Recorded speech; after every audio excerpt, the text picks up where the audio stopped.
এই চ্যানেলে সম্প্রচারিত সকল খবরই সচেতনতামূলক এবং শিক্ষণীয়, কোনো কিছুই প্রভাবিত নয়। সেচ দপ্তরে চাকরি দেওয়ার নাম করে প্রতারণা, গ্রেপ্তার পঞ্চায়েতের এক্সিকিউটিভ অ্যাসিস্ট্যান্ট, পঞ্চায়েতের সুপারভাইজার সহ ৩।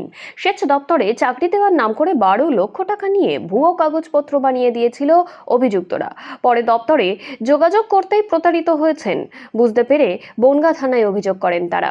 অভিযোগ পেয়ে ৩ জনকে সোমবার রাতে গ্রেপ্তার করল পুলিশ। সেই অভিযুক্তদের মধ্যে একজন সুন্দরপুর গ্রাম পঞ্চায়েতের এক্সিকিউটিভ অ্যাসিস্ট্যান্ট এবং সুপারভাইজারও রয়েছে। ধৃতদের নাম মোহর আলী মণ্ডল, বাড়ি বনগাঁ থানার পাটশিমুলিয়া, স্থানীয় সুন্দরপুর গ্রাম পঞ্চায়েতের সুপারভাইজার হিসেবে তিনি কর্মরত ছিলেন।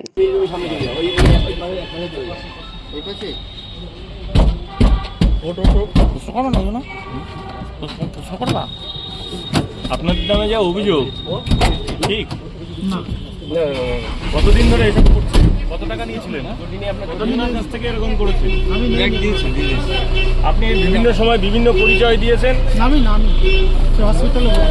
আপনার নাম কি? আমার নাম বিশ্বজিৎ। মুভি হাতটা পিছিয়ে না বন্ধ হয়ে যাচ্ছে ওরা।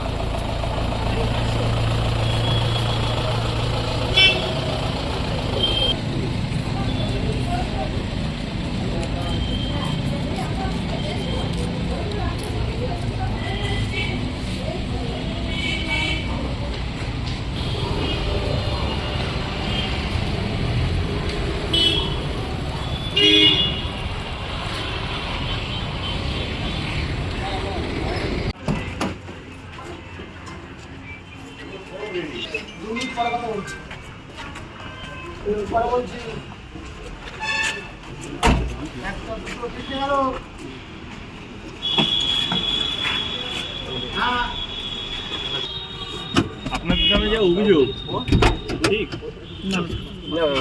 কতদিন ধরে এসব করছে? কত টাকা নিয়েছিলেন? কতজনের কাছ থেকে এরকম করেছেন? আপনি বিভিন্ন সময় বিভিন্ন পরিচয় দিয়েছেন।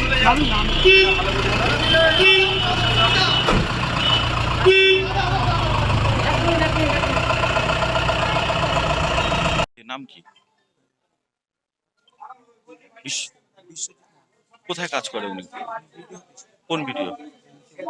হুম হুম হ্যাঁ, কোন ভিডিও অফিসে কাজ করে?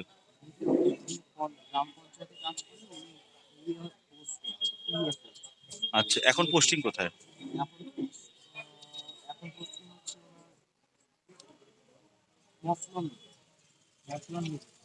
তো কি হয়েছে, ওনাকে ধরলো কেন?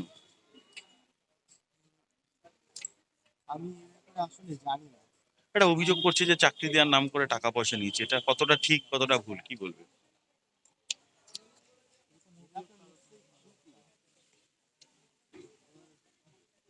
কি নাম তোমার? আমার নাম তোমার বাবা কতদিন ধরে চাকরি করে?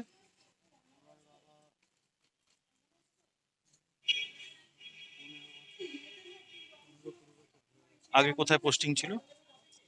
আগে আগে বন্ধ ছিল, তারপরে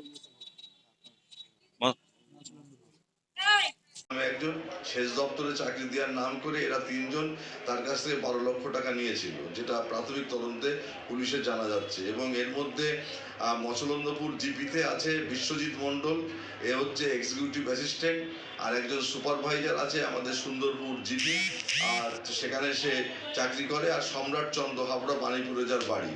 এরা ৩ জন মিলে চাকরি দেওয়ার নাম করে এই টাকাটা নেয় এবং পরবর্তীকালে টাকা নিয়ে কোনো চাকরি দিচ্ছে না। তখন আরাবুল যখন চাপ সৃষ্টি করে এদের উপরে যে আমার টাকা ফেরত দাও, তখন ওরা একটা ভুয়ো অ্যাপয়েন্টমেন্ট লেটার ওর হাতে দেয়। কিন্তু সে সেই ভুয়ো অ্যাপয়েন্টমেন্ট লেটার নিয়ে বিভিন্ন জায়গায় খোঁজখবর নিয়ে দেখতে পারে যে অ্যাপয়েন্টমেন্ট লেটারটা পুরো জাল। এর কোনো সরকারের সঙ্গে এর কোনো সম্পর্ক নেই, সেচ দপ্তরের সঙ্গে ইরিগেশন দপ্তর এই বিষয়ে কিছুই জানেন না। সেই পরিপ্রেক্ষিতে এই মামলাটা হয়। মামলার পরিপ্রেক্ষিতে আজকে ৩ জনকে গ্রেপ্তার করে লানেট এসিজিএম আদালতে এদের প্রডিউস করেছে এবং পুলিশ তদন্ত করছে। তদন্ত করে জানা যাবে যে আর কারা কারা, কোন চক্র, কোন র্যাকেটে আর কারা কারা যুক্ত আছে, সেই মর্মে পুলিশ তদন্ত করছে। পরবর্তীকালে তদন্ত রিপোর্ট দিলে জানা যাবে যে এই ঘটনার সঙ্গে আর কারা কারা যুক্ত আছে। এবং এরা দীর্ঘদিন যাবৎ এই প্রতারণার সঙ্গে যুক্ত আছে এবং এছাড়াও আরও অন্য জায়গার থেকে আরও কিছু এরকম প্রতারণার কাণ্ড তারা ঘটিয়েছে। কত কি জানতে পেরেছেন কবে টাকা দেয়? জানতে পারা যায় যে 2019 সালে এদেরকে টাকাটা দেয় এবং দীর্ঘদিনে ওয়েট করেছে, দীর্ঘ 4-5 বছর ধরে যে চাকরি পাবে এইভাবে তারা নানানভাবে ঘোরাচ্ছে কিন্তু কোনো চাকরি পাচ্ছে না। তখন সে বাধ্য হয়ে বনগাঁ থানায় এসে গত ইংরাজি জুলাই মাসের 5 তারিখে অভিযোগটা করে এদের নামে এবং প্রতারণার মামলা করে। সেই প্রতারণার মামলার পরিপ্রেক্ষিতে পুলিশ এদের অ্যারেস্ট করে এদের কোর্টে চালান দিয়েছে। আজকে লানেট এসিএম কোর্টে আজকে প্রডিউস হয়েছে এবং পুলিশ তদন্ত করে দেখছে যে আর কারা কারা এই ঘটনার সঙ্গে যুক্ত আছে। এর মধ্যে মৎস্যনন্দপুর GP 2-তে executive assistant Biswajit Mondal এবং বনগাঁ পঞ্চায়েতের বনগাঁ ব্লকের অধীনে সুন্দরপুর যে অঞ্চল আছে সেখানকার সুপারভাইজার মোহর আলী মণ্ডল এও এই ঘটনার সঙ্গে যুক্ত এবং হাওড়া বাণীপুরের একজন বাসিন্দা তার নাম সম্রাট চন্দ্র এ ঘটনার সঙ্গে যুক্ত এবং এই কেসের কমপ্লেনেন্ট হচ্ছে আরাবুল। তাকে বলা হয়েছিল সেচ দপ্তরে তাকে চাকরি দেওয়া হবে কিন্তু সে চাকরি আদৌ পায়নি।